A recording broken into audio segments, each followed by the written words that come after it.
சிந்தாமணிக்கு சரியான பதிலடி கொடுத்து ரேகா சத்யாவை ஜெயில இருந்து மீட்டு கொண்டு வந்தா நல்லா இருக்கும்னு நீங்க நினைச்சீங்கன்னா இந்த வீடியோக்கு ஒரு லைக் பண்ணுங்க.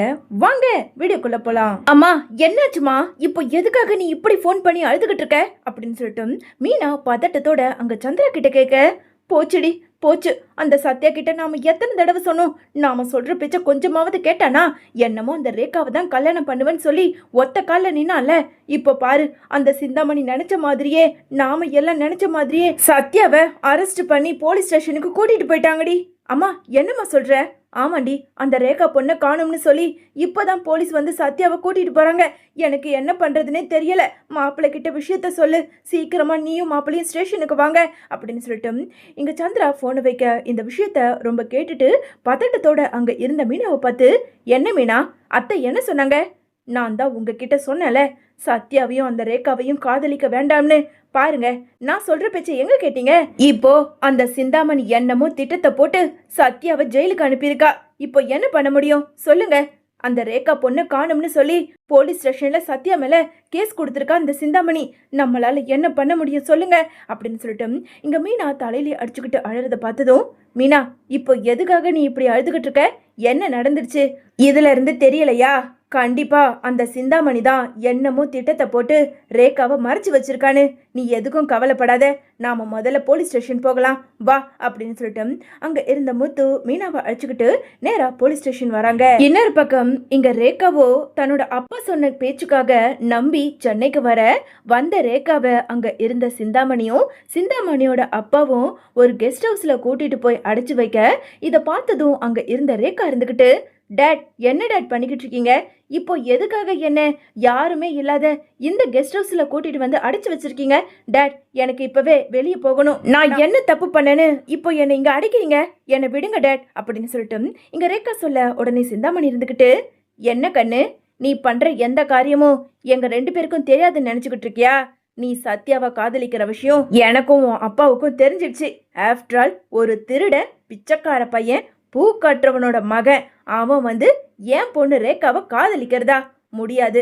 எவ்வளவு தைரியம் இருந்தா அவன் வந்து உன் அப்பா கிட்டேயே நான் ரேகாவை காதலிக்கிறேன், எனக்கு கல்யாணம் பண்ணி வைங்கன்னு சொல்லி அந்த முத்து கொடுத்த தைரியத்துல வந்து உன்னை பொண்ணு கேட்குறான். அப்படி இருக்கும்போது உன்னை என்ன அப்படியே தூக்கி ஒரு பிச்சைக்காரனுக்கு கல்யாணம் பண்ணி வச்சிருமா? என்னங்க இவ தான் சொல்றானா? நீங்களும் முட்டாள்தனமால எந்த முடிவும் எடுக்காதீங்க. நான் சொல்ற வரைக்கும் இவளை இங்கேயே அடைச்சு வைங்க.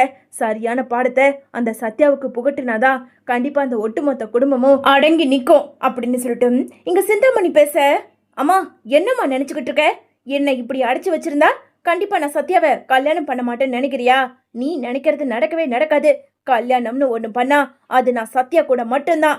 நீ கனவு கண்டுகிட்டு என்ன இப்படி அடைச்சா சத்யாவை நான் விட்டுடுவேன்னு நினைக்காத, சொல்லிட்டேன். டேட் நீங்களும் இவங்க கூட சேர்ந்துக்கிட்டு என்னை இப்படி அடைச்சு வச்சு கஷ்டப்படுத்துறீங்களே. சத்யா ரொம்ப நல்லவன் டேட். அவனை போய் இவங்க சொல்றாங்கன்னு இவங்க பேச்சு கேட்டுக்கிட்டு, சே தயவு செஞ்சு 2 பேரும் என் கண்ணில் முழிக்காதீங்க, வெளியே போயிடுங்க அப்படின்னு சொல்லிட்டு இங்க ரேகா ரொம்ப கோபத்தோட பேச, இவ கிடக்குறா, நீங்க வாங்க. இன்னொரு பக்கம் முத்துவும் மீனாவும் இங்க ஸ்டேஷனுக்கு வந்து என்னதான் இன்ஸ்பெக்டர் கிட்ட கெஞ்சினாலும், இங்க பாருங்க மேடம், நீங்க என்ன பேசினாலும் இங்க வேலைக்கு ஆகாது. நீங்க என்கிட்ட பேசுறதை விட உங்க தம்பி சத்யா கிட்ட பேசி அந்த ரேகா எங்க இருக்கான்னு சொன்னானா அதுக்கேத்த மாதிரி உங்க தம்பியை நாங்க வெளியே விடுவோம். அப்படி அந்த ரேகா கிடைக்கலனா உங்க தம்பி கடைசி வரைக்கும் ஜெயில இருந்தது ஆகணும். நீங்க போய் அவன்கிட்டயே பேசிக்கங்க அப்படின்னு சொல்லிட்டு இங்க இன்ஸ்பெக்டர் பேச வேற வழி இல்லாத அங்க இருந்த முத்துவும் மீனாவும் ஜெயிலு கம்பிக்குள்ள இருந்த சத்யா கிட்ட போய், டேய் சத்யா சொல்லுடா, அந்த பொண்ணு எங்கடா? நீ தான் சொன்ன கல்யாணம்னு பண்ணா அந்த ரேகாவை தானு, ஒருவேளை நீ எங்கேயாவது அடைச்சு வச்சிருக்கியா அப்படின்னு சொல்லிட்டு இங்க மீனா கேட்க, ஐயோ அக்கா என்னக்கா நீ என்ன போய் சந்தேகப்படுற பாத்தியா? நான் அப்படிப்பட்டவனா? மாமா பாருங்க மாமா, சத்தியமா சொல்றேன், நான் ரேகாவை கடைசியா பெங்களூருக்கு போகும்போது மட்டும்தான் பார்த்தேன். இப்போ வரைக்கும் நான் பார்க்கவே இல்லை. எனக்கு தெரிஞ்சு எல்லாமே ரேகாவோட அம்மாவோட வேலையா தான் இருக்கும்னு என் மனசுக்குள்ள தோணிக்கிட்டே இருக்கு அப்படின்னு சொல்லிட்டு இங்க சத்யா பேச அங்க இருந்த சந்திராவோ சத்யாவை பார்த்து ரொம்ப கோவத்தோட பேசிக்கிட்டு இருக்க, ஐயோ அத்தை எல்லாரும் கொஞ்சம் நிறுத்துறீங்களா? சத்யா மேல எந்த தப்பும் இருக்காது. சத்யாவும் ரேகாவும் காதலிக்கிற விஷயம் சிந்தாமணிக்கு தெரிஞ்சதுனால தான் அந்த சிந்தாமணியை ரேகாவை எங்கேயோ அடைச்சு வச்சிருக்கான்னு நினைக்கிறேன். அதை நாம முதல்ல கண்டுபிடிப்போம். பேசாம வெளியே வா மீனா அப்படின்னு சொல்லிட்டு மீனாவை அழைச்சிக்கிட்டு இங்க முத்து வெளியே வர, இப்போ என்னங்க பண்றது சொல்லுங்க? நான் சொல்லும் போதெல்லாம் என் பேச்சு கேட்கல. போதும் மீனா, சும்மா இதையே சொல்லிக்கிட்டு இருக்காத. முதல்ல ரேகா இருக்க இடத்த நாம கண்டுபிடிச்சாகணும் அப்படின்னு சொல்லிட்டு இங்க முத்துவும் மீனாவும் பேசிக்கிட்டு இருக்க. அதே நேரம் அங்க சிந்தாமணியும் சிந்தாமணியோட ஹஸ்பண்டும் நேரா போலீஸ் ஸ்டேஷன் வராங்க. என்ன சார், என் பொண்ணு கிடைச்சாலா இல்லையா? நாங்களும் எவ்வளவு நேரமா தேடிக்கிட்டு இருக்கோம். கம்ப்ளைண்ட் கொடுத்து இவனை தூக்கிட்டு வந்து உள்ள வச்சிருக்கீங்க. ஆனா என் பொண்ணு ரேகா இப்ப வரைக்கும் வீடு தேடி வரல. என்னதான் நினைச்சுக்கிட்டு இருக்கீங்க சார் அப்படின்னு சொல்லிட்டு சிந்தாமணி பேச, உடனே இங்க இன்ஸ்பெக்டரோ, மேடம், இவனை உள்ள வச்சு நல்லாவே அடி வெளுத்திருக்கோம். கண்டிப்பா கூடி சீக்கிரம் அவன் வாயாலேயே உங்க பொண்ணு எங்க இருக்கான்னு சொல்லுவான். நீங்க எதுக்கும் கவலைப்படாம வீட்டுக்கு கிளம்புங்க. நாங்க பொண்ணு கிடைச்சதும் உங்களுக்கு ஃபோன் பண்றோம் அப்படின்னு இன்ஸ்பெக்டர் சொன்னதும் இங்க சிந்தாமணி வெளியே வந்த சிந்தாமணியும் அங்க மீனா கிட்ட வந்து, என்ன என் பொண்ண உன் தம்பிக்கு கல்யாணம் பண்ணி வைக்கலான்னு பாக்குறியா? என்னடா இது, பூக்கடை வச்சு நம்மளால பொழைக்க முடியலே. ஒரு பணக்கார பொண்ணா பார்த்து கல்யாணம் பண்ணி வச்சா லைஃப்ல செட்டில் ஆயிடான்னு வெக்கமே இல்லாம யோசிச்சு பாத்தீங்களா குடும்பமா?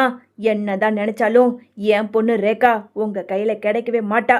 நான் நினைச்ச மாதிரி சத்யா இனிமே அதான் உன் தம்பி பிச்சைக்காரன் திருடன், அவன் வெளியவே வரமாட்டான். உன்னால முடிஞ்சத நீ பாரு. என்னங்க, வாங்க நாம போலாம் அப்படின்னு சொல்லிட்டு அங்க இருந்த சிந்தாமணி தன்னோட ஹஸ்பண்டை அழைச்சிக்கிட்டு கார்ல ஏறி போக இதை பார்த்துக்கிட்டு இருந்த முத்துவோ, ஆன்ட்டி அவெல்லாம் பேசுறான்னு நீங்க எதுக்கும் கவலைப்படாதீங்க. மீனா, நீ ஒன்னு கவனிச்சியா? கடைசி வரைக்கும் ரேகா வெளியவே வரமாட்டான்னு இவ பேசிட்டு போறா. அப்போ சிந்தாமணி தான் ரேகாவை எங்கேயாவது அடைச்சு வச்சிருக்கணும். இப்படியே இங்கே நின்னுக்கிட்டு இருந்தா கண்டிப்பா ரேகாவை நம்மளால கண்டுபிடிக்க முடியாது. இவங்க பின்னாடி போனா இவங்க எங்க போறாங்கன்னு கூடிய சீக்கிரம் கண்டுபிடிச்சா அதுக்கப்புறம் ரேகா இருக்க இடத்தையும் நாம கண்டுபிடிச்சிடலாம். நீ வா மீனா அப்படின்னு சொல்லிட்டு ரெண்டு பேருமே இங்க கார்ல அங்க சிந்தாமணியோட காரை ஃபாலோ பண்ணி போறாங்க. இன்னொரு பக்கம் இங்க அடைச்சு வச்சிருந்த ரேகா கிட்ட செக்யூரிட்டி எடுத்துட்டு வந்து சாப்பாடு கொடுக்க, எனக்கு சாப்பாடு வேண்டாம், ஒண்ணு வேண்டாம், முதல்ல இதை எடுத்துட்டு வெளியே போ அப்படின்னு சொல்லிட்டு தூக்கி வெளியே விசிறி அடிக்க, அங்க செக்யூரிட்டியக்கோ சிந்தாமணிக்கு ஃபோன் பண்ணி, மேடம், என்னதான் உங்க பொண்ணுக்கு சாப்பாடு எடுத்துட்டு போய் கொடுத்தாலும் மேடம் சாப்பிடவே மாட்டேங்கிறாங்க. என்ன ஏதுன்னு நீங்களே வந்து பாருங்க மேடம். இது வரைக்கும் பச்சை தண்ணி கூட குடிக்கல. சத்யான்னு சத்யா பேரை தான் சொல்லிக்கிட்டு இருக்காங்க மேடம் அப்படின்னு சொல்லிட்டு செக்யூரிட்டி போனை வைக்க, உடனே அங்க இருந்த ரேகாவோட அப்பா இருந்துகிட்டு, என்ன சிந்தாமணி, நான் என்னமோ ரேகாவை அடிச்சு வச்சா கண்டிப்பா சத்யாவை விட்டுட்டு விலகிடுவான்னு பார்த்தா இவ ரொம்ப பிடிவாதமா இருக்காளே. என்னங்க, அதுக்காக நீங்க அந்த பிச்சைக்கார பையனுக்கு கல்யாணம் பண்ணி வச்சிருவீங்களா? அதெல்லாம் முடியாது. ரேகாவை எப்படி வெளியே கொண்டு வரணும்னு எனக்கு தெரியும். நீங்க பேசாம அமைதியா இருங்க. காரை நேரா அங்க கெஸ்ட் ஹவுஸுக்கு விடுங்க அப்படின்னு சொல்லிட்டு இங்க சிந்தாமணி சொல்ல, சிந்தாமணியோட ஹஸ்பண்டும் சிந்தாமணியும் சேர்ந்து கெஸ்ட் ஹவுஸுக்கு போறாங்க. பின்னாடியே முத்துவும் மீனாவும் ஃபாலோ பண்ணிக்கிட்டு போக, மீனா, இது சிந்தாமணி வீடே கிடையாதுல. ஆமாங்க, நீங்க சொன்ன மாதிரி ரேகாவை ஒருவேளை இந்த பொம்பளை இந்த ரூமுக்குள்ள அடைச்சு வச்சிருக்குமோ? மீனா, சந்தேகமே வேண்டாம். இவங்க ரெண்டு பேரும் அவங்க வீட்டுக்கு போகலனா இந்த கெஸ்ட் ஹவுஸ்ல தான் கண்டிப்பா ரேகா இருக்க வாய்ப்பு இருக்கு. அதனால நீ வா, நாம போகலாம் அப்படின்னு சொல்லிட்டு இங்க பின்னாடியே ஃபாலோ பண்ணிக்கிட்டு போக, அங்க சிந்தாமணியோ கெஸ்ட் ஹவுஸ்க்குள்ள போய் ரேகாவோட ரூம் கதவை திறந்துக்கிட்டு உள்ள போனதும் இங்க சிந்தாமணியை பார்த்து அங்க ரேகா இருந்துக்கிட்டு, என்ன, நான் சாப்பிடலன்னு செக்யூரிட்டி ஃபோன் பண்ணதும் இங்க வந்துட்டீங்களா? என்னதான் சொன்னாலும் சரி, என்னதான் பண்ணாலும் சரி, சத்யா என் கண்ணு முன்னாடி இப்போ வரலனா நான் கண்டிப்பா எதையும் சாப்பிட மாட்டேன். டேட், இவங்க பேச்சு கேட்டுக்கிட்டு நீங்களும் இவங்களோட சப்போர்ட் பண்ணி இருந்தீங்களாலும் நான் சாப்பிட மாட்டேன்.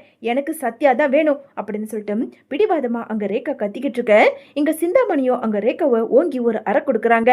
ஏய், என்ன சத்யா எப்பவும் போல வெளியே நடமாடிக்கிட்டு இருக்கான்னு நினைச்சுக்கிட்டு இருக்கியா ரேகா? இங்க பாரு, இந்த சிந்தாமணி யாருன்னு தெரியும்ல. இப்போ உன்னை எதுக்காக அடைச்சு வச்சிருக்கேன் தெரியுமா? நீ காணாம போயிட்டேன்னு சொல்லி போலீஸ் ஸ்டேஷன்ல அந்த சத்யா மேல கம்ப்ளைண்ட் கொடுத்துருக்கேன். அவன் ஜெயில இருக்கான். இப்போ இந்த நிமிஷம் சொல்றேன், நீ மட்டும் சாப்பிடலனா சத்யாவை நான் வெளியே விட மாட்டேன். வாட்? சத்யாவை நீங்க போலீஸ்ல புடிச்சு கொடுத்துருக்கீங்களா? என்னம்மா, கொஞ்சம் கூட மனசாட்சியே இல்லாம இப்படி மிருகத்தனமா நடந்திருக்கீங்க. என்னதான் நீங்க அடைச்சு வச்சிருக்கீங்க? சத்யா மேல எதுக்காக கேஸ் கொடுத்தீங்க? இப்பவே அவனை வெளியே விடுங்க அப்படின்னு சொல்லிட்டு இங்க ரேகா என்னதான் கத்தி கதறி அழுதுகிட்டு இருந்தாலும், என்னங்க, இவ இப்படியே தான் பேசிக்கிட்டு இருப்பா. இவ ஆட்டோமேட்டிக்கா இனிமே சாப்பிடுவா. நாம வெளியே போகலாம் வாங்க அப்படின்னு சொல்லிட்டு அங்க இருந்த சிந்தாமணி தன்னோட ஹஸ்பண்டை அழிச்சுக்கிட்டு அந்த வீட்டை விட்டு வெளியே போக, இதை மறைஞ்சிருந்து பார்த்துக்கிட்டு இருந்த முத்துவோ, பாத்தியா மீனா, நான் சொன்ன மாதிரியே ரேகாவை இங்க தான் அடைச்சு வச்சிருக்காங்க. இப்பவே நாம உள்ள போகலாம். அந்த சிந்தாமணி அவளோட புருஷனை கூட்டிக்கிட்டு வெளியே போயாச்சு. வா மீனா அப்படின்னு சொல்லிட்டு செக்யூரிட்டி யாருக்குமே தெரியாம இங்க முத்துவும் மீனாவும் அந்த கெஸ்ட் ஹவுஸ்குள்ள போய் அங்க ரூம் கதவையும் திறக்க அங்க ஏற்கனவே ரேகாவை கட்டி போட்டு வச்சிருக்கிறத பார்த்ததும் இங்க மீனா வேக வேகமா போய் ரேகாவோட கட்டை அவிழ்த்து விட்டுறாங்க. ரேகா, நான் தான் ஏற்கனவே சொன்னல, சத்யாவை நீ காதலிச்சா கண்டிப்பா பெரிய பிரச்சனை வரும்னு. பாத்தியா, உன்னை உங்க அம்மாவை இப்படி அடைச்சு வச்சு அங்க சத்யா மேல கேஸ கொடுத்து சத்யாவை ஜெயில புடிச்சு வச்சிருக்காங்க.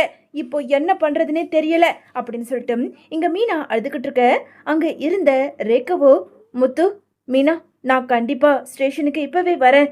சத்யாவை நான் வெளியே கொண்டு வரேன். எங்க அம்மா சிந்தாமணியும் என்னோட டேடும் சேர்ந்து தான் என்னை கடத்தி வச்சிருந்தாங்கன்னு நான் வாக்குமூலம் கொடுக்குறேன். நீங்க வாங்க போலாம் அப்படின்னு சொல்லிட்டு வேக வேகமா இங்க ரேகா முத்துவையும் மீனாவையும் அழைச்சுக்கிட்டு நேரா போலீஸ் ஸ்டேஷன் வராங்க.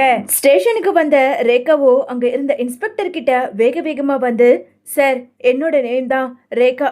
என்னோட அம்மா தான் என்னை கடத்தி வச்சிருந்தாங்க. சத்யாவும் நானும் காதலிக்கிறோம். எங்க 2 பேரையும் பிரிக்கணுங்கிறதுக்காக சத்யா மேல எப்படியாவது பொய் கேஸ் கொடுத்து என்னை கடத்தின மாதிரி ஒரு நாடகத்தை நடத்தி அவங்க தான் இப்படியெல்லாம் நடத்துங்கிட்டாங்க. தயவு செஞ்சு சத்யா மேல எந்த தப்பும் இல்லை, அவனை வெளியே விட்டுடுங்க அப்படின்னு சொல்லிட்டு இங்க ரேகா வேக வேகமா வந்து இன்ஸ்பெக்டர் கிட்ட எல்லா உண்மைகளையும் சொல்ல இங்க இன்ஸ்பெக்டருக்கும் ரொம்ப அதிர்ச்சியா இருக்கு. அப்போ உங்க அம்மா சிந்தாமணியும் உங்களோட அப்பாவும் சேர்ந்துதான் உங்களை கடத்தி வச்சிருக்காங்க, அப்படி தானே? கான்ஸ்டபிள், இப்பவே இமிடியட்டா போய் இவங்க அம்மா சிந்தாமணியையும் இவங்க அப்பாவையும் அரெஸ்ட் பண்ணி இங்க கூட்டிட்டு வாங்க.